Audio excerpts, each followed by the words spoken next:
Ali virei aos filhos de Israel, para que por minha glória sejam santificados. Ali virei aos filhos de Israel, e destacando então, para que por minha glória sejam santificados. Gênesis capítulo 32,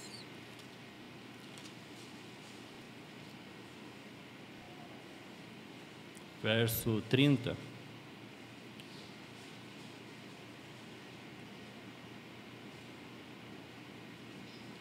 Aquele lugar chamou Jacó Peniel, pois disse: vi a Deus face a face, e a minha vida foi salva.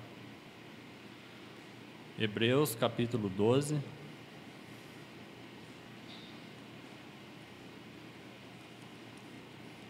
versículo 14.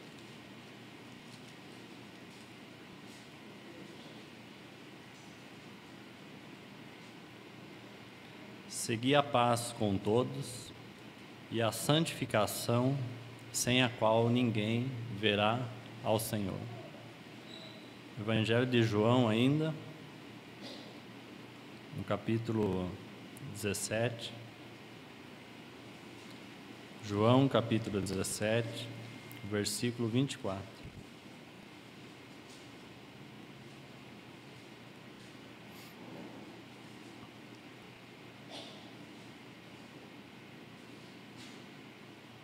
Pai, a minha vontade é que onde estou, estejam também comigo os que me deste.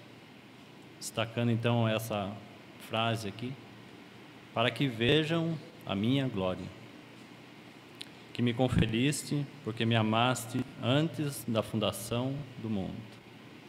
Vamos ter mais uma palavra de oração?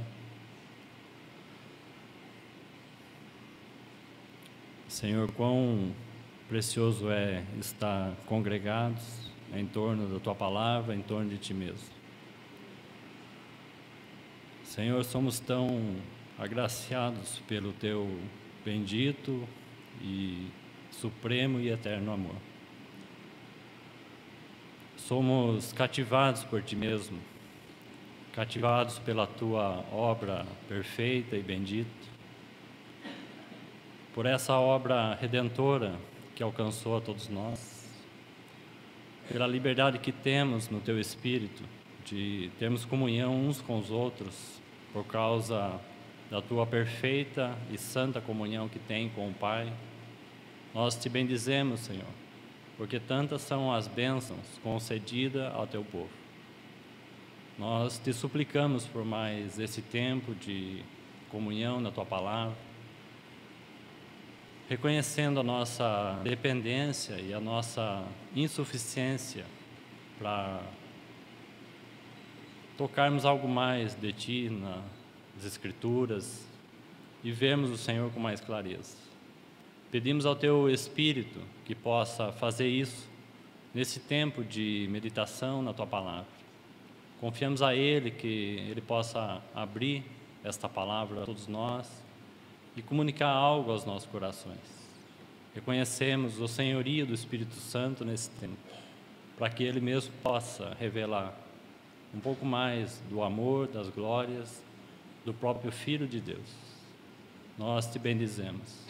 Corrige a nossa motivação nessa manhã, que possamos estar voltados totalmente para Ti mesmo, com a nossa atenção, com o nosso coração, com o nosso coração desejoso por Te conhecer, um anelo por Ti mesmo, Senhor. Que esse tempo de comunhão, como tem sido, possa ser cada vez mais novo e fresco para todos nós. Nós Te bendizemos. Em nome do nosso amado Senhor Jesus. Amém. Realmente nós somos muito agraciados pelo amor, pela bondade, pela lealdade do nosso Senhor. Quando nós olhamos para Ele e pela graça do Senhor, começamos a enxergar um pouco do Seu bendito e supremo chamamento, da Sua vontade eterna e suprema que governa todas as coisas, Não há como nós tocarmos essas coisas sem sermos constrangidos pelo seu próprio amor. Graças a Deus que nada, nesse sentido, depende de nós mesmos. Toda a obra foi consumada em Cristo Jesus. Ele é o consumador de todas as coisas, Ele é o consumador da fé. Nele o Pai encontrou toda a alegria, satisfação, gozo. Nele nós somos plenamente satisfeitos. Essa é uma realidade imutável. E pela graça do Senhor estamos unidos e reunidos nele. Então, sempre que nós realmente nos colocamos diante do Senhor, num tempo como esse, como final de semana, ou nas nossas reuniões, em cada uma das assembleias, que possamos, com a ajuda do Espírito Santo, tratarmos essas coisas de forma sempre especial e singular. Porque quão precioso é essa sessão solene e sagrada para o Senhor. Quando nós olhamos isso na antiga aliança, sempre foi para o Senhor, quando aquele povo então se reunia, sempre foi um tempo solene, sempre foi algo tão singular, sempre o próprio Deus sempre colocou tanta expectativa quando aquele povo congregava, aquela sessão solene, aquela congregação santa, a congregação dos justos. E muito mais então para nós, na nova aliança, que temos o Espírito de Deus, que somos introduzidos para dentro dessa comunhão perfeita. Então sempre há uma grande expectativa, em primeiro lugar, do coração do próprio Cristo, em que seu povo esteja congregado. Sempre foi. É claro que as nossas vidas, elas cooperam muito para esse tempo de comunhão. As nossas vidas devem ser colocadas aos pés do nosso Senhor, para que a realidade do ajuntamento seja, então, Ele mesmo. Mas essa esfera, ela não é algo natural. Nossa vida não se resume nas reuniões, mas ela é algo sempre especial. O Senhor tem expectativa para esse tempo. Assim deve ser também os corações do seu povo. Porque se de alguma maneira e de alguma forma, seja como ela for, seja da forma mais simples, se Ele congregou e chamou o seu povo, nós precisamos atentar para uma coisa. O Senhor tem algo específico e singular para comunicar a todos nós. Ele fala assim de maneira individual, na nossa comunhão que temos com Ele, na nossa comunhão que temos na palavra, no nosso tempo secreto com o Senhor. Mas quando Ele nos reúne, é porque Ele tem algo singular para falar aos nossos corações. E como vimos então ontem pela manhã, que há uma grande necessidade nos nossos dias de ouvirmos, na verdade, a voz do Senhor. Não apenas conhecermos sobre as Escrituras, lermos bons livros, não apenas um entendimento natural, um entendimento intelectual, mas precisamos, ao abrir então a palavra do Senhor, compreender que o Senhor deseja falar conosco. E para que isso aconteça, então, os nossos ouvidos precisam estar abertos para ouvir a sua voz. Se todo esse tempo que nós estivermos aí diante do Senhor, e já desde sexta-feira, então, sábado, se os nossos ouvidos estiverem abertos, então iremos ouvir a voz daquele que fala. E lembramos isso em Deuteronômio 6, quando o Senhor falou: ouve, ó Israel.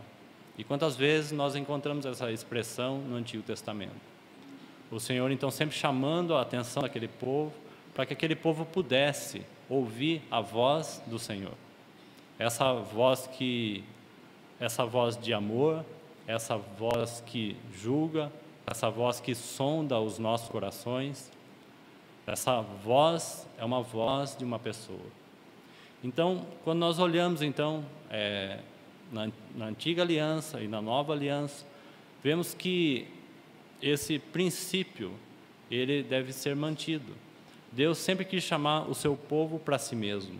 Deus sempre quis que aquele povo tivesse em comunhão com Ele mesmo. E para nós, a sua igreja, esse é o chamamento essencial. Como foi dito no início da reunião, lido em 1 Coríntios, capítulo 1, verso 9, Fiel é Deus pelo qual fostes chamados à comunhão do seu Filho. Esse é o primeiro chamamento a todos nós. Somos chamados para viver nele, para conhecer ele, para amá-lo, para conhecê-lo de maneira mais profunda, real. Então essa deve ser a nossa motivação central quando nós então abrimos a palavra do Senhor, encontrar Ele mesmo.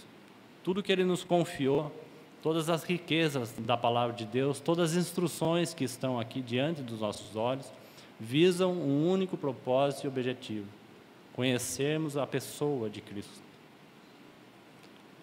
Lembramos isso também no sábado pela manhã, que a lei foi dada àquele povo para que eles conhecessem a Cristo.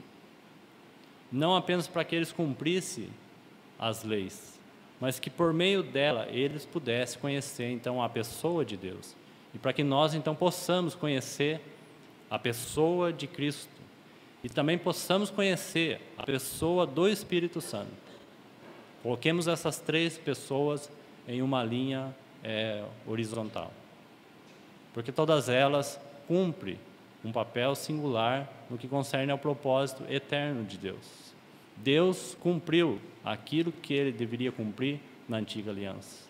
Vemos o Filho, o Verbo encarnado, o Deus homem, se fazendo carne e se colocando no meio de nós. E o Verbo se fez carne e habitou entre nós, cheio de graça e de verdade. E vimos, como nós já consideramos alguns textos, e vimos a sua glória. Então essa é a ênfase do crescimento e maturidade dos filhos de Deus. Uma grande necessidade de vermos a Ele, de vermos a sua própria glória, porque Ele se manifestou. Deus se manifestou plenamente e completamente na pessoa do Filho. Quando o Verbo se fez carne, ali nós vemos toda a santa, perfeita vontade de Deus. Nele nós conhecemos qual é a vontade de Deus. Irmãos, como filhos amados de Deus que somos, se nós não conhecermos qual é a vontade singular do Filho de Deus, como que nós podemos caminhar como filhos de Deus? Precisamos conhecer a vontade do Pai, para que possamos então crescer em maturidade, como nós lembramos na reunião anterior, lendo aquele texto de Efésios 1, capítulo 4 e 5, falando daquela adoção de filhos, daquela ruiostesia, esses filhos que devem crescer em maturidade. E vimos que essa maturidade não é apenas uma questão mental, não é uma questão de um conhecimento natural apenas. É o quanto nós temos conhecido da própria pessoa de Cristo. Esse é o crescimento genuíno e espiritual. O quanto as nossas vidas refletem a vida, o caráter, o amor de Cristo. Isso é crescimento espiritual. Então o crescimento não se mede por aquilo que nós temos, mas sim por quanto de Cristo é manifestado em cada uma das nossas vidas. Então, a necessidade de vermos a sua glória e vermos a sua face, isso é muito claro quando esse Verbo então se fez carne, porque vimos a sua glória no Filho. Ele se fez homem, ele se fez humano, ele se tornou acessível a todos nós. Não há desculpa para nenhum de nós olharmos para isso e falarmos assim, não, mas esse assunto da glória é um assunto impossível de ser tocado. Não podemos ver a sua glória. Mas, irmãos, penso que esse fundamento precisa estar vivo no nosso coração. O Deus se fez homem. A sua vontade foi plenamente manifestada e é vista no próprio Filho de Deus. Esse Filho eterno que se fez carne, o Filho do homem. Nele nós conheceremos quem é o Pai e saberemos qual é a sua vontade. Então, isso é essencial. Isso é ver a glória. E sabemos que é mediante isso, como 2 Coríntios 3,18 vai dizer, é mediante a revelação ou a luz da glória do Filho de Deus é que somos transformados. É na medida da revelação da glória, é na medida que vemos a Ele, porque Ele é a glória do Pai. É na medida que contemplamos o próprio Filho de Deus, na palavra de Deus, encontramos somente a Ele. É nessa luz e medida que somos conformados a Ele. Como lembramos aquele texto então de Hebreus, capítulo 12, verso 14, falando da santificação. Sem a santificação, ninguém verá ao Senhor. E vemos ali em João 17, no versículo 24, que essa é a própria vontade do Filho, já que ali é a oração do próprio Filho de Deus, orando e expondo qual é o desejo central do seu coração. Em primeiro lugar, agradar plenamente o Pai, mas em segundo lugar, fazer com que todos aqueles que foram chamados participem da sua glória. A minha vontade é esta, que te conheçam a ti. Será que isso tem ganho no nosso coração? Será que nós temos compreendido que a vontade dele é uma só? Que venhamos a conhecer a ele? E que todas as outras coisas que nós venhamos a aprender sobre ele possam convergir nele mesmo? Que lições preciosas é para todos nós essas coisas. E quando nós devemos nos colocar diante, então, do nosso Senhor. Pedimos ao Espírito Santo para esse tempo, que Ele possa, de alguma forma, abrir os nossos olhos, dar a compreensão necessária para aquilo que nós não conseguimos ver. Irmãos, somos chamados, diante da palavra, para crermos, em primeiro lugar. Não propriamente para questionarmos algumas coisas colocadas aqui, porque nem todas as coisas nós sabemos, e nem todas as coisas são absolutamente claras para nós. Somos chamados para crermos naquilo que Deus nos deixou, e não questionarmos. E não buscarmos simplesmente respostas, mas sim conhecer o nosso Senhor. Então, voltemos lá para Efésios, no capítulo 1, o texto que nós consideramos, o versículo 4 e 5.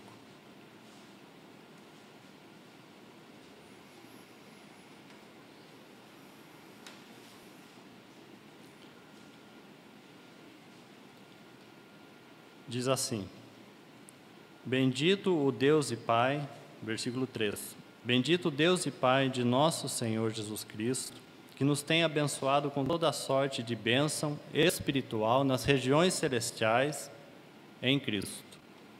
Assim como nos escolheu nele antes da fundação do mundo, para sermos santos e irrepreensíveis perante ele em amor. Nos predestinou para ele, para a adoção de filhos, por meio de Jesus Cristo, segundo o beneplácito da sua vontade. Essa palavra beneplácito fala do bom prazer, aquilo que dá prazer ao Pai, aquilo que dá prazer ao Filho. É segundo o bom prazer dele, é que ele nos chama para ele mesmo. Então, esse texto, como já examinamos alguma coisa, e vamos avançar um pouquinho mais nessa manhã, e buscarmos a ajuda do Senhor para citarmos, pelo menos, numa questão um pouco mais prática, desse crescimento espiritual, ou dessa ruiostesia que é colocada aqui, esse progresso, essa adoção de filhos, que é algo crescente e contínuo. Nós devemos, então, prosseguir baseado na própria justificação pela fé, mas devemos prosseguir numa caminhada de fé. Não apenas sermos abençoados, como é citado aí, pela justificação, mas prosseguirmos nessa caminhada, buscando aquele que nos justificou. Então, essa adoção é um progresso, é um crescimento espiritual contínuo. Não é algo apenas que aconteceu um dia, mas é um progresso. Graças a Deus, somos filhos amados de Deus, vemos o seu amor, vemos a obra da justificação, vemos a obra da redenção, vemos a obra do bendito Espírito Santo em revelar a sua palavra, nos apresentar a Cristo de maneira tão singular e preciosa. Vemos o quanto o Espírito Santo está trabalhando na igreja para que Cristo seja visto e manifestado. Vemos o quanto o Espírito Santo, especialmente nesses dias, tem buscado trazer à luz a revelação da palavra viva e eficaz de Deus. O quanto precisamos dessa restauração da palavra de Deus no que concerne à vida de Cristo, a vida do nosso amado Senhor. Não a restauração, como lembramos, do corpo de doutrina, porque o corpo de doutrina, pela graça do Senhor e pela obra desse mesmo Espírito, está bem fundamentada, está bem alicerçada, porque o Espírito Santo realizou uma obra tão perfeita e nela nós repousamos e descansamos. Estamos seguros no fato de que Deus fez todas as coisas. Estamos seguros e descansando naquilo que Deus é, na sua bondade, na sua lealdade e na sua fidelidade. Mas o Senhor aguarda, com expectativa do lado de cá, que esses então que repousam seguros sobre a obra de Cristo, possam agora responder a Ele de todo o seu coração. O mesmo anelo do coração do filho para com a sua noiva deve ser o mesmo anelo do nosso coração para com Ele. Essa relação de amor eterno, essa comunhão a qual nós participamos, essa comunhão a qual Deus, antes dele criar o homem, Ele desejava, algo que está nos tempos eternos. O quanto nós precisamos da ajuda do Espírito para que Ele faça isso conosco e abra os nossos olhos e possamos então ver aquilo que naturalmente temos dificuldade. Então essa adoção, esse progresso, esse crescimento de avanço, de vida, um avanço na pessoa do Senhor Jesus. Abra um texto em Hebreus, capítulo 10, deixa eu ver se é isso mesmo. Hebreus capítulo 10, versículo 36.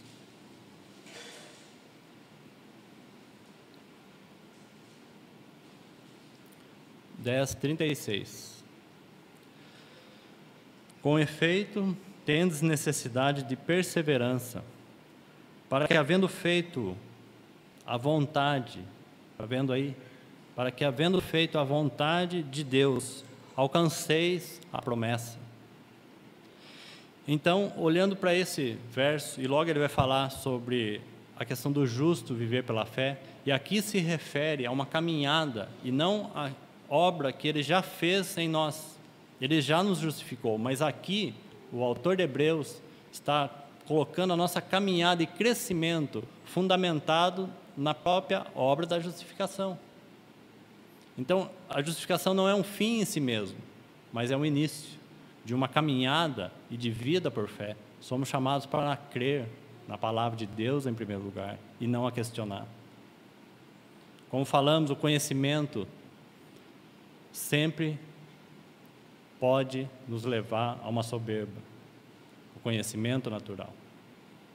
A árvore do conhecimento do bem e do mal, ela nos afetou, porque Adão não deveria ter comido essa árvore do conhecimento do bem e do mal. O conhecimento tem o seu lugar, tem a sua importância, mas um conhecimento desconectado de Cristo, esse conhecimento, esse mesmo, conhecimento da própria palavra, nos levará a uma soberba espiritual, porque buscamos então respostas, buscamos superioridade até mesmo à palavra de Deus, nos julgamos acima por causa do nosso conhecimento, achamos que já somos autossuficientes porque estudamos muito a palavra de Deus, por anos, e isso é sinal de uma certa soberba espiritual. Precisamos nos render com um coração humilde, porque são esses que vêm do Senhor. Bem-aventurados são os limpos e puros de coração, porque verão o Senhor. Então, como já lembramos, aquele ver, para ficar bem claro aos nossos corações, aquele ver de Hebreus, não é um ver quando o Senhor voltar para reinar. Não se refere a isso. Aquele ver se refere a essa relação específica e singular com o Senhor. Porque na sua volta, e quando Ele voltar para reinar, isso precisa ficar bem claro, todos verão, inclusive aqueles que estão perdidos. Todos verão. Então, Hebreus não está falando disso. Ele está falando daquilo que nós devemos ver e contemplar hoje, para que nós sejamos transformados segundo aquilo que vemos pela fé. Se nós não vemos, nós não temos como prosseguir de maneira nenhuma. Deus é espiritual e se manifestou sim de forma humana, portanto todas as suas coisas que Ele faz são espirituais. Tem os seus aspectos práticos, funcionais no corpo de Cristo. A igreja é totalmente algo que nós palpamos, temos comunhão uns com os outros, vemos uns aos outros, ajudamos uns aos outros, somos suportes uns pelos outros, buscamos a comunhão, a cooperação, seja em qual for a esfera de serviço. Tudo isso é algo tão prático e vivo para todos nós, mas não podemos esquecer que o caráter do corpo de Cristo é espiritual. Portanto, devemos tratar então as coisas espirituais, porque Deus é espírito. Então, esse ver é tão necessário. Estarmos na posição adequada, estarmos na posição correta daquilo que Deus, aonde Deus já nos colocou, vai nos levar a um caminho de conhecimento dele. Então, temos necessidade, verso 36, com efeito, temos necessidade de perseverança, para que, havendo feito a vontade de Deus, alcanceis a promessa, porque ele está falando de herança. Penso que a melhor ilustração sobre isso é o próprio povo de Israel, quando nós vemos que eles saem então do Egito, eles passam pelo Mar Vermelho, eles pertencem a Cristo, no caso ali, eles pertencem a Moisés, eles passaram pelo Mar Vermelho, eles estão unidos a Moisés, eles são agora aquele povo de Deus, foram libertos da mão de Faraó, do Egito, a figura do mundo, pertencem a Moisés, e eles vão caminhar com Moisés, e eles vão peregrinar pelo deserto. Mas havia um chamamento superior. O Senhor não apenas promoveu aquela libertação, mas Deus tinha em vista algo superior, e era a terra de Canaã. O desejo é que eles saíssem daquela esfera da condenação e de morte, e que fossem unidos a Moisés, e foram, assim como nós estamos unidos em Cristo, mas que agora, nessa caminhada de progresso e crescimento, nós pudéssemos então conhecer aquilo que a carta aos Efésios deixa muito claro: a plenitude e as riquezas de Cristo.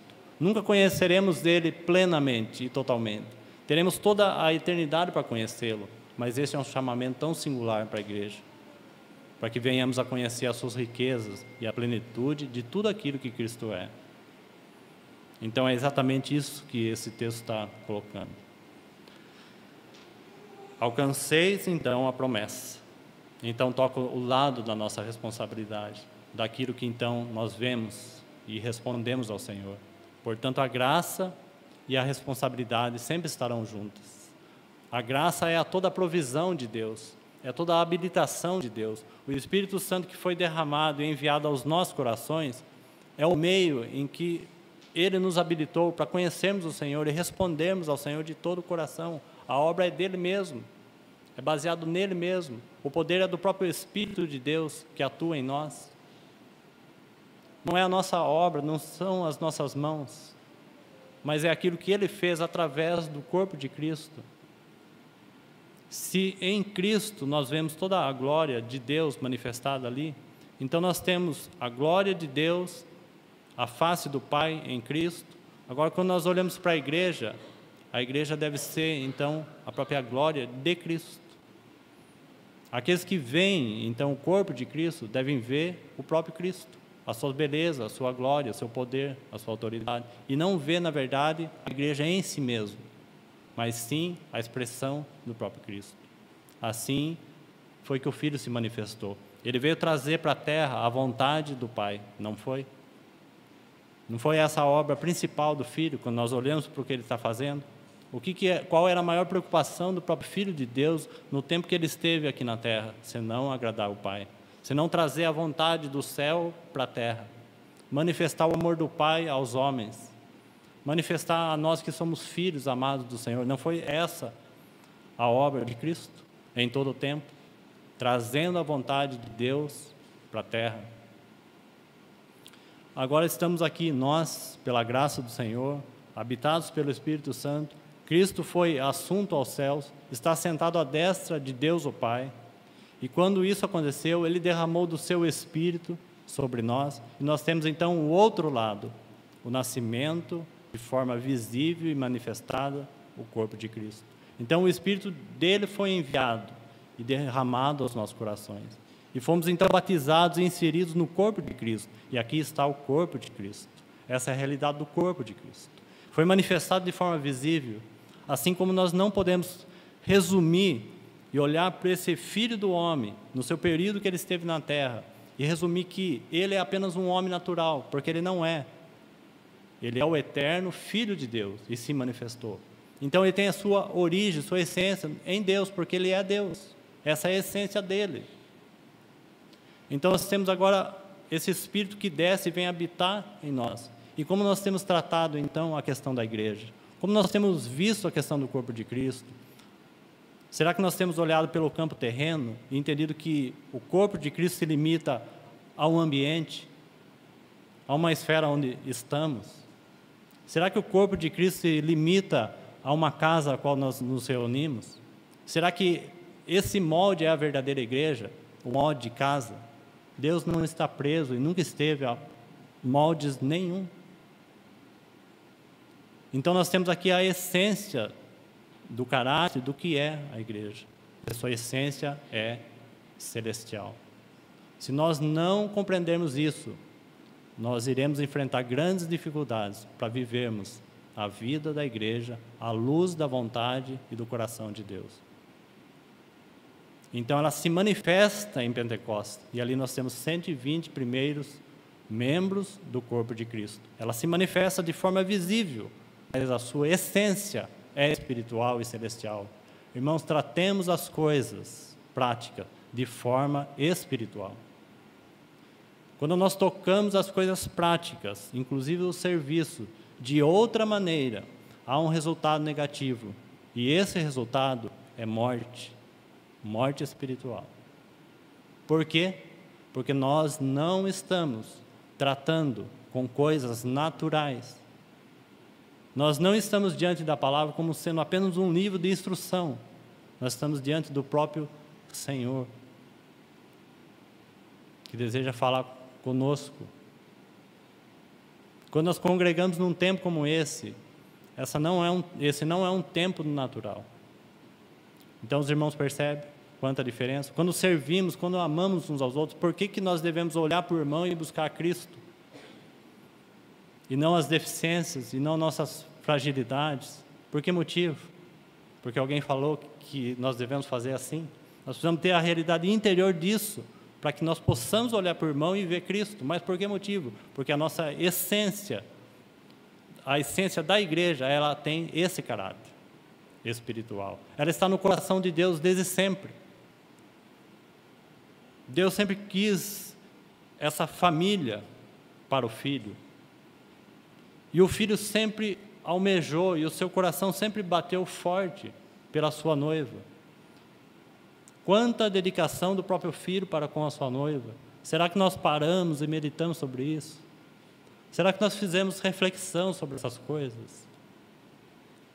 O quanto o Senhor anela pela sua noiva.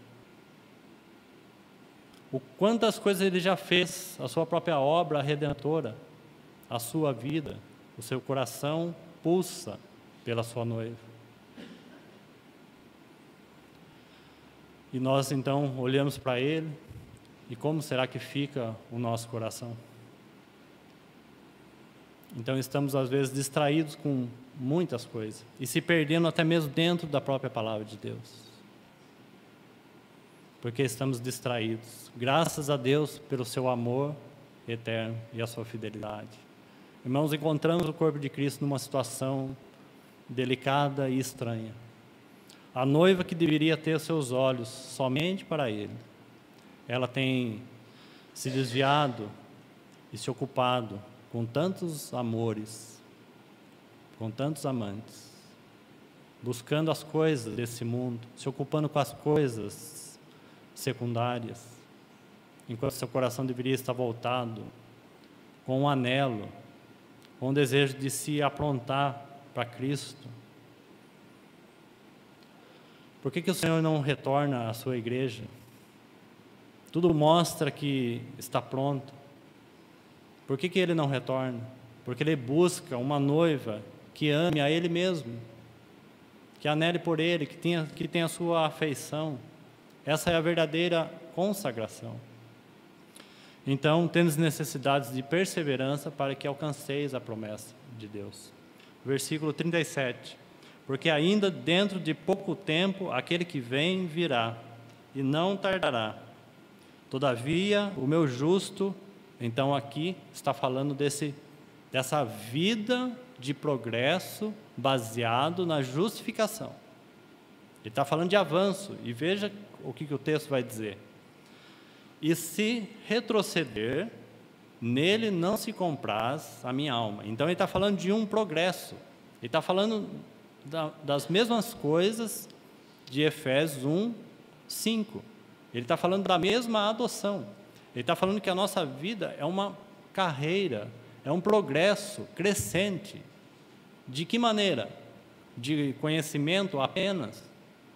Não é isso que o texto está colocando. De fé em fé, que se apoia, sim, no conhecimento, nos fundamentos, na base, nos alicerces. Uma fé que se apoia nisso, mas uma fé que experimenta cada um desses fatos. O quanto nós provamos na nossa vida essa justificação, ou isso é apenas um conhecimento doutrinário na nossa mente. O quanto a vida de santificação é verdade, ou apenas sabemos que somos santos. Então há um progresso e uma carreira, e ele vai colocar assim: se retroceder, então há um grande perigo de um retrocesso. E ele vai dizer que não é um retrocesso a respeito de perdição, não é uma questão de vida eterna, não é mais uma questão de condenação. Nós estamos justificados pela fé, e ninguém pode remover isso. Nós somos os seus filhos, e ninguém pode remover isso. Nós somos amados dele, e isso ninguém muda. Mas, se nós não permanecermos, então, na posição adequada, podemos estar retrocedendo. Nosso crescimento espiritual deveria ser não o quanto nós conhecemos, mas o quanto nós cremos na palavra de Deus. Esse seria o verdadeiro crescimento espiritual. Na nossa caminhada, medimos como? Ao quanto eu adquiri de conhecimento. Mas olhando para esse texto, é o quanto que eu criei naquilo que eu conheci. E isso é bem diferente. Se retroceder, nele não se compraz a minha alma. Versículo 39. Nós, porém, não somos, então ele vai explicar. Nós, porém, não somos dos que retrocedem. Retrocede para quê? Para perdição. Então não há possibilidade de um retrocesso no que concerne aquilo que Cristo fez. Nessa posição não há retrocesso. Mas na nossa caminhada, então pode haver um retrocesso. Se não estamos avançando no conhecimento da vida do Senhor, estamos naturalmente retrocedendo. Podemos estar abarrotados de conhecimento, mas numa caminhada de retrocesso. Então, não somos dos que retrocedem para a perdição, somos, entretanto, da fé para a conservação da alma, para o nosso progresso espiritual e a nossa carreira que nos está proposta, baseado nesse chamamento firme e seguro. Então, a graça e a responsabilidade, elas vão sempre caminhar juntas. E nunca isso vai significar que nós estamos realizando algum tipo de obra, porque ela é feita debaixo, pelo suporte da graça. Eu edificarei a minha igreja. Então, esse texto nos deixa muito claro essa questão.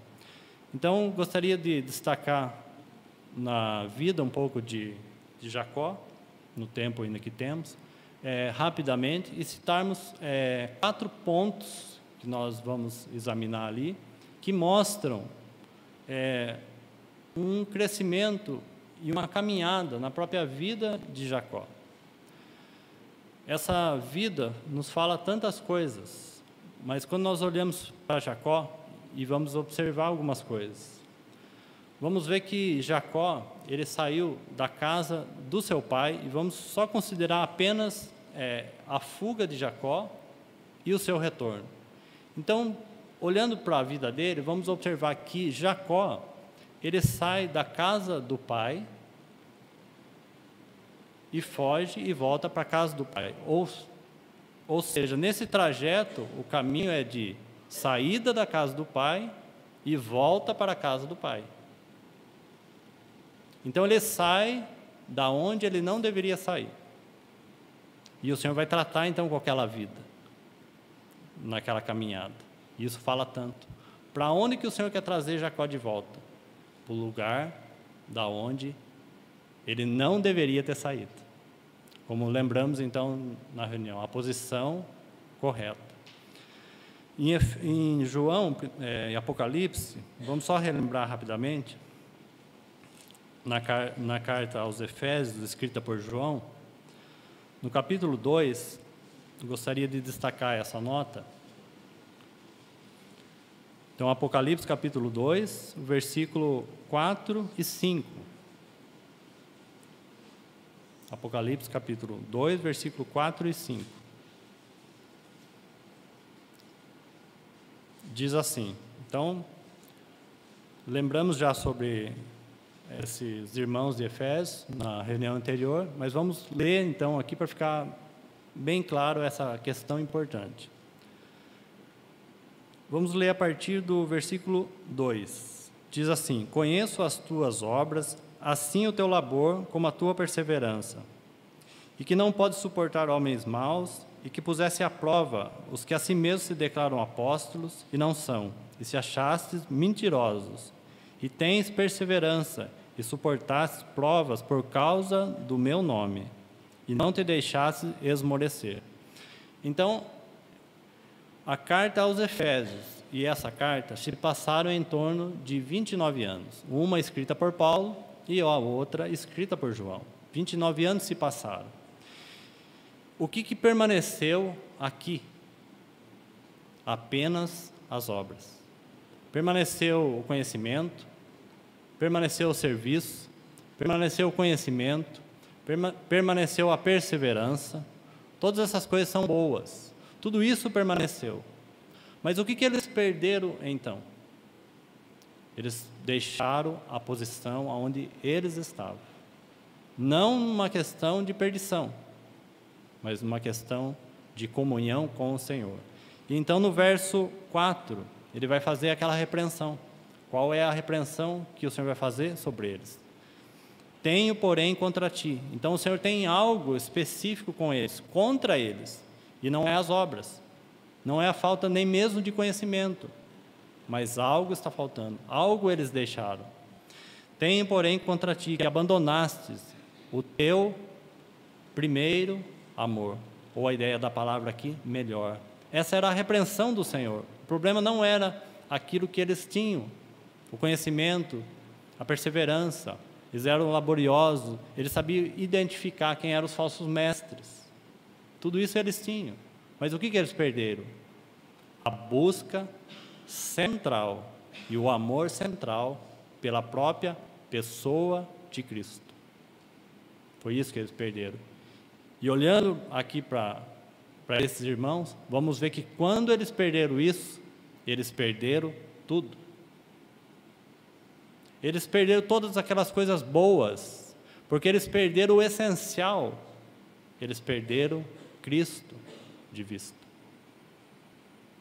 Quando isso acontece, tudo o resto se torna apenas um ato religioso, porque a vida está em Cristo, o frescor está em Cristo. Perdemos Cristo, perdemos todas as outras coisas. Estaremos fazendo apenas obras mortas. Conheço as tuas obras. Eu conheço o coração no mais profundo do ser. É a ideia dessa palavra. Então o Senhor sabia que essas obras não eram autênticas. Eram boas, porém não eram autênticas. Porque Cristo não estava mais ocupando o lugar de honra, de glória e de primazia. Abria-se a palavra para buscar conhecimento. Não abria a palavra para buscar a pessoa de Cristo. É exatamente isso que está acontecendo aqui. Então, versículo 5, lembra-te, pois, da onde caíste. Volta da posição em que eu te coloquei. Retorna para o lugar aonde eu te coloquei. E já lembramos que Efésios diz que Ele nos fez assentar nos lugares celestiais em Cristo Jesus. É para esse lugar que o Senhor pede que a sua igreja retorne, para que nós possamos estar voltados e focados nele. Então lembra-te, pois, da onde caíste, arrepende-te e volta às práticas das primeiras obras. Que obras? As obras de amor a Cristo. Se não tiver amor, de nada serve. Não é assim? De que vale os dons? De que vale o serviço? De que vale até mesmo o conhecimento? Se não tiver amor, tudo aquilo é vão. A igreja aos Coríntios tinha tudo isso. Mas qual é o chamamento que Paulo faz para ele? Fiel é Deus pelo qual fossem chamados à comunhão do seu Filho. Mas eles tinham a riqueza da palavra, tinham os dons, eles tinham tudo isso. Mas o que tinha também naquela igreja aos Coríntios? Parece coisas contraditórias. Como que eles podiam estar sendo enriquecidos em toda a palavra, no todo conhecimento, tinham os exercícios dos dons, eles tinham tudo isso, tudo funcionava bem, mas qual era a outra coisa que tinha naquela igreja, quando nós vemos a carta aos 1 Coríntios? Qual era? A ação da carne a todo tempo. Divisão, contenda, essas duas coisas parecem são contraditórias. Como que podemos ter toda a riqueza da palavra, ter todo o conhecimento, todos os dons, tudo funcionando bem, tudo certo, e haver contendas, divisões, ciúmes? O que estava faltando? Eles voltar para a comunhão de Cristo Jesus. Porque nele cessa toda a contenda. Nele cessa todas as divisões. Nele buscamos um único caminho. Nele buscamos toda a verdade. Achamos nele toda a verdade. E nele nós somos, na verdade, um só. Então, em Cristo cessa todas as divisões. Então, essa é a repreensão da posição da onde eles deixaram. Há um texto em Jeremias, os irmãos podiam abrir lá, Jeremias, no capítulo... Deixa eu localizar aqui, Jeremias capítulo 2, versículo 2. Jeremias capítulo 2, verso 2. E olhe isso daqui, pensando na igreja em Éfeso. Tenho, porém, contra ti que abandonasses o teu melhor amor. E a repreensão do Senhor é que eles fizessem o quê? Lembra-te de onde. Já destacamos essa palavra, o que significa. De onde, não é quando. Lembra-te, pois, de onde? Do lugar em que Cristo os colocou. Do lugar em que Cristo nos colocou. Então, lembra, portanto, de onde caíste. Arrepende-te e volta à prática das primeiras obras. Volta-te para Ele. Jeremias, capítulo 2, verso 2, há uma expressão da parte do Senhor, mas muito interessante, colocando esses dois versos juntos. Vai e clama aos ouvidos de Jerusalém, assim diz o Senhor, lembro-me de ti. Aqui é o Senhor, aqui é o Deus zeloso, aqui é um Deus que tem ciúmes do seu povo. E olhe isso com bastante atenção. Um Deus que tem ciúmes pelo seu povo. O anelo do coração de Deus. Aqui esse Deus que se apresenta como noivo. Não é maravilhoso? Lembra-te, ele está falando para o povo de Deus. O que havia acontecido aqui? O povo de Deus tinha se distanciado dele. Lembra-te de ti, da tua afeição, de quando era jovem, do teu amor quando noiva, e de como me seguias no deserto, numa terra que se não semeia. Então Israel era consagrado ao Senhor e era as primícias da sua colheita. Então é essa figura do noivo, falando para a noiva e olhando para ela, lembro de ti, quando o teu coração estava voltado somente para mim, as suas atenções eram totalmente para mim, seus olhos não se desviavam para outras coisas. Nossa atenção não estava desviada para o mundo, para as coisas até mesmo lícitas, porque aqui eles estavam misturados com as nações, com os ídolos, com a idolatria. Lembro-te de ti. Essa era o coração do Senhor. Essa era a lembrança do Senhor para com o seu povo, querendo que aquele povo voltasse a ter a atenção somente para Ele. As afeições, é exatamente isso que o Senhor estava buscando em Éfeso agora, com relação à sua noiva, que ela voltasse os seus ouvidos, os seus olhos, somente para Ele, voltasse a reclinar no seio do Filho, como foi João. É exatamente essa a ideia nesse texto. Ele vai dizer assim: e então, e por causa disso, porque o coração estava voltado para Ele, por causa desse motivo é que eles eram consagrados. Então a consagração não estava relacionada ao que ele estava fazendo, mas sim aonde estava o coração deles. Então, quando eles viviam essa relação próxima do Senhor, o texto está dizendo que então eles eram consagrados. A partir do momento que eles deixaram os seus olhos, tiraram os seus olhos de Cristo e colocaram os seus olhos em outro lugar, sabe o que aconteceu? Eles deixaram de ser consagrados. Simplesmente isso. Praticavam-se muitas coisas. A prática continuou, assim como a carta aos Efésios. A prática continuava, porém sem realidade nenhuma. A frieza no congregar, a frieza no relacionamento entre os irmãos, a frieza ao abrir a palavra, uma coisa gelada, fria, sem vida, mas tudo estava ali, a palavra estava aberta.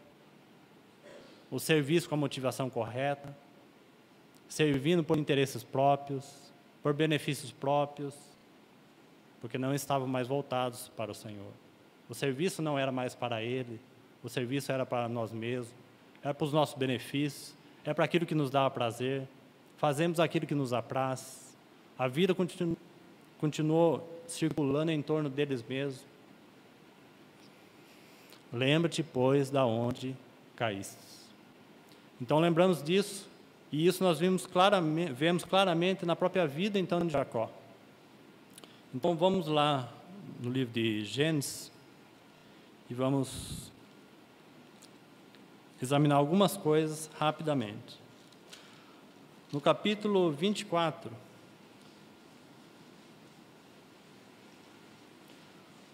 versículo 23.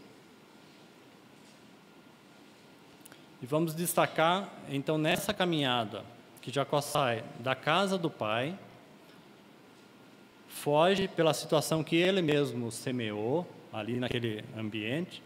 Vamos destacar pelo menos 4 pontos importantes que servem para a nossa vida e olharmos para esse crescimento e avanço que houve na própria vida de Jacó e pode servir de grande ajuda para o povo de Deus. Em primeiro lugar, quando nós olhamos o verso 23, diz assim: respondeu-lhe o Senhor: 2 nações há no teu ventre, 2 povos nascidos de ti se dividirão.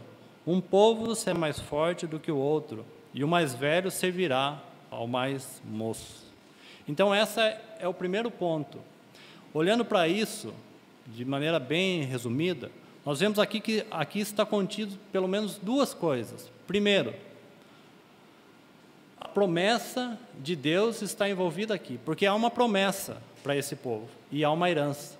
E observe um detalhe importante, que havia no ventre aqui de Rebeca, o quê? 2 nações. 2 nações. Desculpa, é 25, falei, acho que eu citei errado, 25, o versículo 23. Certo agora? Isso.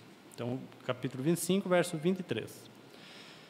Então, respondeu-lhe o Senhor: 2 nações há no teu ventre, 2 povos nascidos de ti se dividirão. Um povo será mais forte do que o outro, e o mais velho servirá ao mais moço.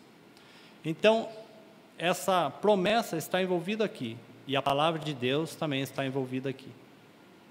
você tem a promessa que vem da parte de Deus, a promessa imutável de Deus, dada a Abraão, sabemos disso, que então havia 2 nações no ventre de Rebeca, 2 nações.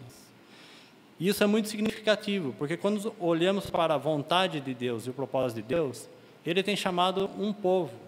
Se nós pensarmos em Efésios 5:32, Paulo vai dizer assim: grande é esse mistério, mas eu me refiro a Cristo e à igreja. Ele não se refere, não trata apenas com indivíduos, ele trata com indivíduos visando o seu povo. Então a promessa visa o povo de Deus, isso está no coração dele. Então 2 nações há no seu ventre. E a palavra de Deus é muito clara que, como está aí no texto, que o mais velho servirá ao mais moço. Essa era a palavra de Deus, essa era a voz de Deus. Então o primeiro ponto, olhando para Jacó, qual era a necessidade de Jacó? Isso é importante. Aqui está a soberania do Senhor, a promessa do Senhor que é fiel. Porque foi Ele que fez a promessa, partiu do coração dEle, partiu da vontade dEle. Ninguém muda essa promessa. E ninguém altera a palavra de Deus. Mas aonde está a responsabilidade de Jacó? Em olhar para isso e responder aquilo que ele ouviu. E confiar nas palavras do Senhor e na promessa do Senhor. Paulo vai dizer: pelo que, ó rei Agripa, eu não fui desobediente à visão que recebi. Então, o primeiro ponto, obediência à palavra e ao propósito eterno de Deus. Ou, em outras palavras, obediência àquilo que vemos, a visão. E Jacó não fez isso. Ele, então, foi desobediente àquilo que ele viu, àquilo que ele ouviu. E sabemos das tramas, então, que Jacó fez. Mas quero destacar apenas esses pontos essenciais. E ele vai, então, sair da casa do seu pai fugido, porque ele arrumou uma situação. Esse Jacó, que é um agarrador, esse Jacó que é trapaceiro, ele foge, ele cria uma confusão na casa do pai, mas ele vai precisar retornar para a casa do seu pai. Não é isso? Então aqui nós vamos ter a fuga dele, e ele vai fazer essa trajetória. E sabemos que nessa trajetória, muitas coisas acontecem na vida de Jacó. Nós não vamos expor todas elas, porque o nosso tempo está chegando ao fim. Temos a vida de Jacó ali com Labão, sendo tratado pelo seu tio Labão. Temos o encontro de Jacó com seu irmão Esaú. Então todas essas coisas estão sendo os arranjos do Senhor, com qual finalidade na vida de Jacó? Para que ele retornasse para a casa do pai.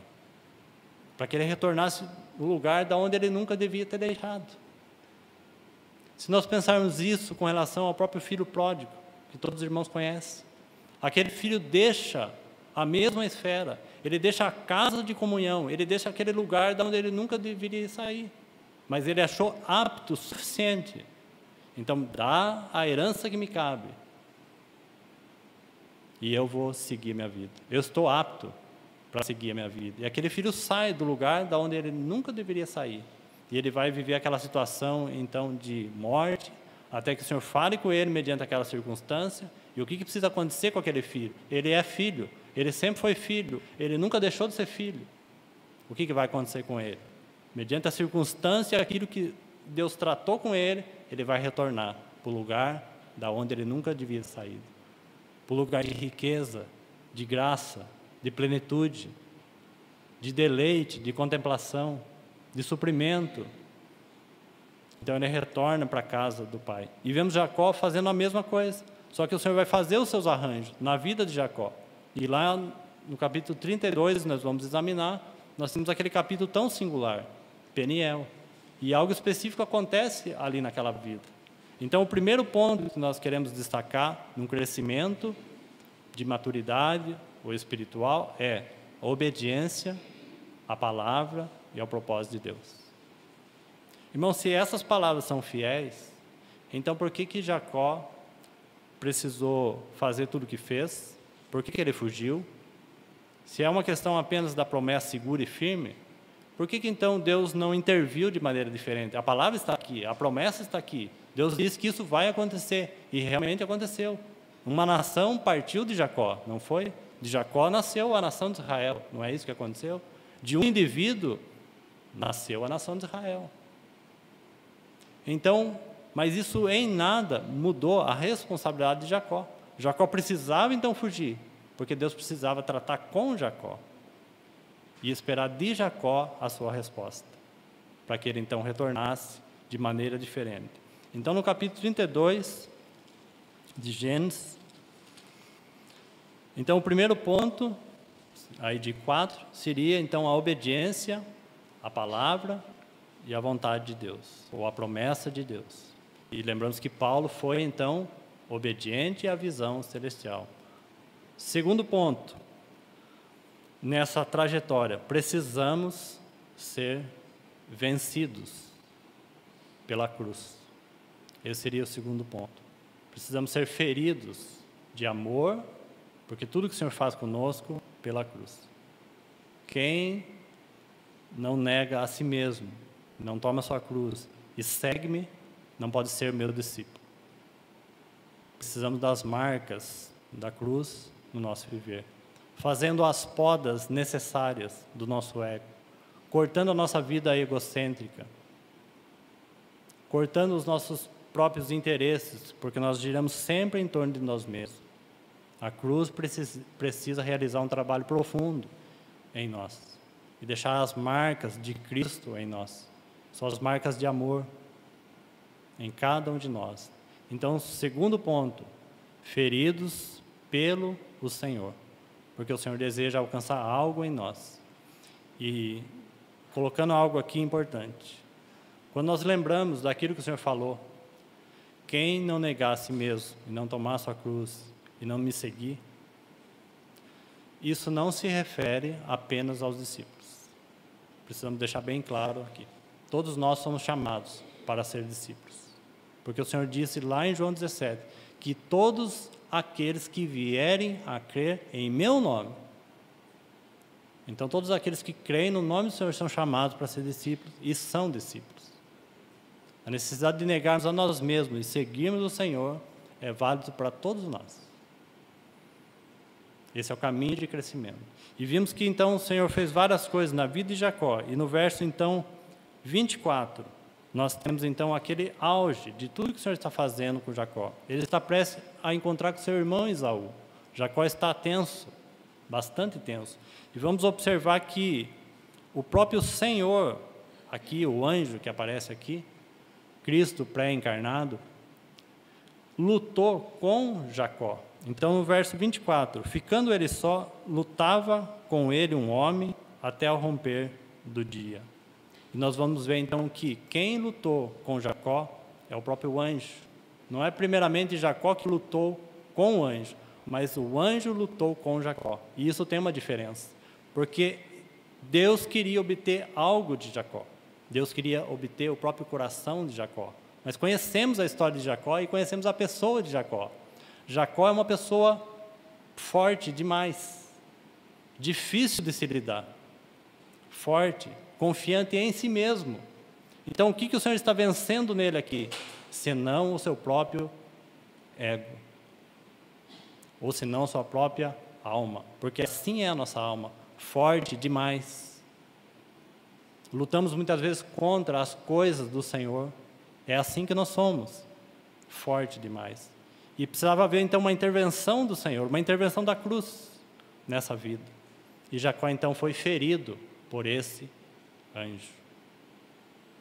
Então esse é o segundo ponto, feridos pelo amor e pela cruz. Então o segundo ponto. Versículo então 26. Após a luta, disse este, deixa-me ir, pois já rompeu o dia. Respondeu Jacó. Então aqui você tem o resultado. Não te deixarei ir, se me não abençoares. Não é interessante essa frase? Porque se você olhar quando ele sai da casa do pai, você vai ver que ele recebeu do pai a benção, porque o pai concedeu a benção, ainda que foi aquilo uma trama. E Jacó sai ali vestido como se fosse Esaú, apenas com uma roupagem, porque aquilo era falso, uma falsa vestimenta, uma falsa roupagem, uma apresentação religiosa talvez, apenas uma vestimenta, porque aquilo não era verdadeiro, aquilo ele usurpou do seu irmão, mas ele sai na sua fuga vestido como se fosse Esaú. Mas isso não vai permanecer assim, o Senhor vai tratar com ele. Aquele Jacó independente, autossuficiente, dono de si mesmo, só tinha um caminho: ser ferido pelo Senhor, para que o Senhor alcançasse nele um resultado. E nas palavras de Romanos, então capítulo 8, sabe qual é? Aqueles que são, todos os que são filhos, e ali a palavra filhos é ruiós, são guiados pelo Espírito de Deus. Ali a palavra é filhos maduros. Então, esses filhos precisam aprender, pelo caminho da cruz, a ser guiados por Ele. Então, Jacó vai dizer assim, agora, Jacó está ferido, Jacó está manco, ele perdeu suas forças, porque um lutador, quando ferido em sua coxa, você sabe que ele perde todas as condições, vão-se todas as suas forças. Agora ele está entregue, agora ele não é mais tão dependente, ele está dependente. Então esse é o terceiro ponto. O que está acontecendo após essa luta? Mudou a vida de Jacó.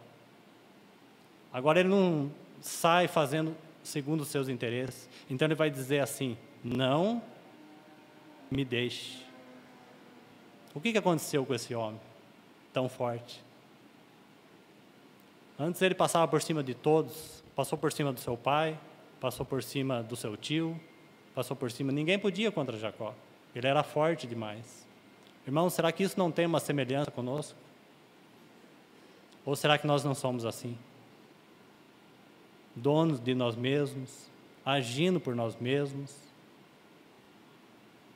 Então, não me deixe, porque Jacó se vê agora como um dependente do Senhor.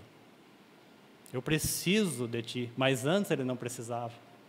Antes ele sabia fazer todas as coisas. Ele fez toda a trama para roubar aquela bênção espiritual.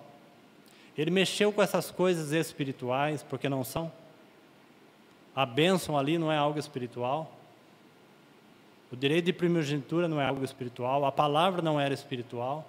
A promessa não era espiritual. E Jacó mexeu com essas coisas de modo carnal. E ele foi então ferido pelo Senhor. E agora ele aprendeu que ele precisa estar na dependência e ser guiado pelo Senhor. E o resultado então, no versículo 30 que nós lemos: aquele lugar chamou Jacó Peniel, pois disse: vi Deus face a face. E o que aconteceu? E minha vida foi salva. Quais são as palavras do Senhor para lembrarmos disso? Aquele que não perder a sua psique. Aquele que não perder a sua própria vida. A vida psique, a vida da alma. Porque Jacó representa muito bem a nossa alma. Quem não perder a sua própria psique, a sua vida, não achará a vida Zoe. Porque se nós vivemos baseado nos nossos próprios, no nosso próprio ego, na nossa própria alma, em nós mesmos, nós não podemos ver o Senhor. Somos chamados para andar e viver no Espírito, e assim podemos ver o Senhor. Mas isso só acontece quando somos vencidos por Ele e ganhos por Ele. E agora reconhecemos a nossa dependência dEle. Não me deixe ir. Não me deixe sair da Tua presença, porque sem ela eu não posso nada. Jacó está ferido e manco.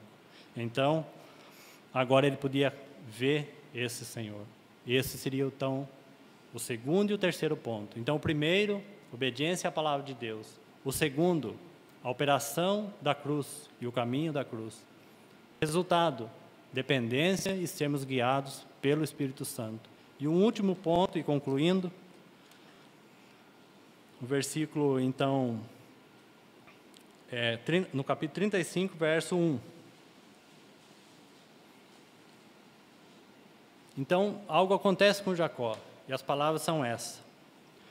Disse Deus a Jacó: escute, levanta-te e sobe a Betel.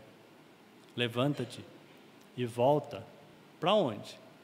Para o lugar aonde Jacó não deveria ter saído. Ele deveria ter sido obediente a visão que recebeu. Volta-te, levanta-te, são as palavras do Senhor. Levanta-te, sobe a Betel e faz o quê? Habita ali, mora ali. Uma coisa peço e a buscarei, que eu possa morar todos os dias na casa do Senhor. Volta-te para o lugar da onde saíste. Lembra-te, pois, da onde caíste, arrepende-te e volta à prática das primeiras obras. Lembra-te, pois, do lugar em que Cristo colocou a igreja. Volta-te e retorna à primazia de Cristo, ao amor de Cristo, à centralidade de Cristo. Então, levanta-te e sobe a Betel e habita ali, e faz um altar ao Deus que te apareceu quando fugias da presença de Esaú, seu irmão. Versículo 7. E edificou ali um altar, e ao lugar que chamou Betel, El-Betel, que agora é o Deus da casa, e o lugar chamou El-Betel, porque ali Deus se revelou a Jacó. E há uma grande diferença, porque ele conheceu, lá no capítulo 28, o Deus da casa, ou a casa de Deus, melhor. Aqui ele está conhecendo o Deus da casa. São duas coisas diferentes. Ele tinha visto algo a respeito da casa de Deus, mas no decorrer da sua trajetória e nos tratos do Senhor com Jacó, o que estava faltando ainda na vida de Jacó? A revelação mais clara do Deus da casa. E é exatamente isso que está acontecendo. E aqui você tem, então, a terceira coluna, e ele está voltando para o lugar de onde saiu. E algo aconteceu aqui, após isso. Após ele conhecer, então, quem é o Deus da casa, e essa é uma grande mudança. De um Jacó indivíduo, ele vai passar a ser uma nação de Israel. Aí está aqui no verso 10, então. Disse-lhe Deus, o teu nome é Jacó. Então veja o trabalho que o Senhor realizou nessa vida, nesse indivíduo, com um fim. Porque as palavras eram, 2 nações há no teu ventre. Então Deus trabalhou de tal maneira, irmãos, isso deve falar tanto aos nossos corações. Porque aqui, um indivíduo, ele foi trabalhado pelo Senhor de tal maneira que ele passaria a ser a nação de Israel. Que necessidade temos de termos a nossa mente renovada e compreendermos que nós somos um povo que deve crescer para Deus. Deus trata conosco de maneira individual, mas somos chamados para viver de maneira coletiva. Sempre foi uma mudança de mente, uma transformação de mente. Um texto em Filipenses, abre lá comigo rapidamente, deixa marcado Gênesis aí. Filipenses capítulo 2.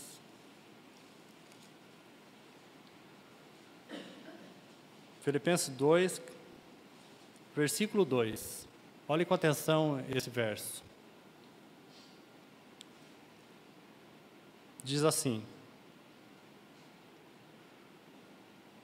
completai a minha alegria, de modo que penseis a mesma coisa, tenhais o mesmo amor. E veja agora essa expressão, porque ele está falando de mente. Completai a minha alegria, de modo que penseis a mesma coisa. Está falando de mente. Ele está falando de uma mente renovada. Ele vai dizer assim: e tenhais o mesmo amor. E veja essa expressão: e sejais unidos do quê? O que está aí? De alma. Ele não está falando aqui de espírito, porque de espírito nós já somos. Nós já estamos unidos em Cristo, já somos um em Cristo Jesus. O Espírito Santo veio habitar em nós e somos um, a igreja é um, não precisa fazer nada para criar nenhum tipo de união, porque isso seria um ecumenismo. Nós estamos unidos em Cristo, mas aqui está falando de uma mente que vive e que expressa essa união no Espírito. Então, sejais unidos de alma. Expressa uma questão coletiva. Há um testemunho coletivo, há uma expressão coletiva. Então, algo foi mudado na vida de Jacó. Somos indivíduos, mas como pensamos? Da minha vida cuido eu? Somos indivíduos, mas somos chamados para ser o seu povo. Cuidamos um dos outros. Ministramos uns aos outros, ajudamos uns aos outros. Somos indivíduos, mas somos chamados para viver de maneira coletiva. Somos o corpo de Cristo. Essa é uma realidade espiritual. Então, volte lá e concluindo que o meu tempo já passou. No versículo, então, 20, do capítulo 35, diz assim, depois os irmãos podem ler com calma, toda a história de Jacó. Nós vamos ver então que após essa caminhada e seu retorno, e ele retornar então para Betel, para o lugar da casa do pai, ele vai edificar uma quarta coluna. Essa quarta coluna vai falar de uma plena comunhão. Ele volta para Hebrom, ele volta para a casa do pai, ele volta para a casa de comunhão. É lá que ele devia permanecer, é lá que ele devia ficar, não é fora da casa do pai. Deus tratou com ele para que ele retornasse, trabalhou na vida dele, mudou a sua mente, mudou a sua concepção, porque Deus disse que 2 nações há no teu ventre. E ele faria de Jacó uma nação. E o nome de Jacó foi mudado, porque agora Jacó não é mais apenas um indivíduo, ele é uma nação. A partir daqui, nós não vamos ver praticamente Jacó como um indivíduo. Em quase todos os lugares, vamos encontrar a referência de Jacó como uma nação. Como nós pensamos? Somos o corpo de Cristo? Ou pensamos apenas como uma pedra viva apenas? E não se importamos com o corpo de Cristo. Irmão, se a igreja está como está, é responsabilidade de todos nós. Porque somos membros uns dos outros. Então, no verso 20, sobre a sepultura de Raquel, porque houve ainda a perda, ele perdeu Raquel, a amada dele. Teve o filho Benjamim, em Efratá, que significa frutífero. Houve fruto após tudo isso que o Senhor fez. Sabemos que Benjamim é o último filho, se compõe então as 12 tribos de Israel. Perdeu Raquel, nasceu Benjamim, a nação de Israel se compôs com as 12 tribos, e está aqui a nação completa, por meio de perdas, por outro lado, frutos, porque a vontade de Deus é que essa nação se formasse. E ele perdeu a amada dele, Raquel. E então, no verso 20, sobre a sepultura de Raquel, levantou Jacó uma coluna, que existe até o dia de hoje. Agora veja o 21. Então, partiu o quê? Israel. E ele vai então rumo a Hebrom, que fala da plena comunhão com o nosso Senhor. Partiu então, não Jacó, mas sim Israel. Se você ler com atenção, você vai ver que o Senhor pediu que eles tirassem as vestimentas. Tira suas vestes. Quando o Senhor for para retornar, tira suas vestes. Tira os ídolos. Separa a parte.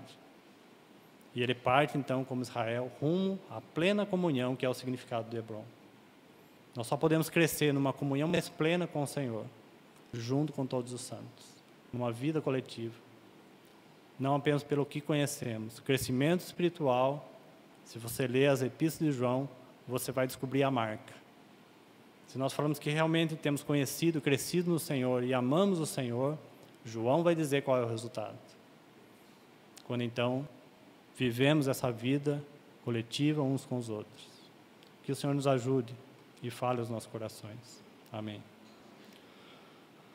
Senhor, obrigado pela Tua palavra, pelo Teu falar e pelo Teu bendito Espírito que abre a Tua palavra e fala aos nossos corações. Que o Senhor continue ainda falando conosco, nesse tempo de comunhão que temos. Bendizemos e louvamos o Teu nome. Amém.